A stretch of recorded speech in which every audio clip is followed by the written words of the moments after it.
Hello friends, welcome to Creative Medicine. In this lecture, we will learn about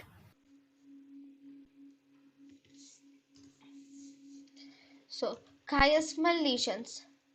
Chiasmal lesions can be of two types.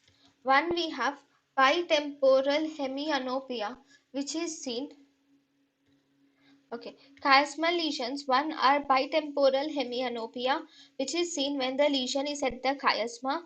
Now, when the lesion is at the junction of the chiasma and the optic nerve, then you see presence of the scotoma, central scotoma with superior quadrantanopia is seen. This is called as anterior junction syndrome or junctional scotoma of Traqueur. thank you and thank you for watching.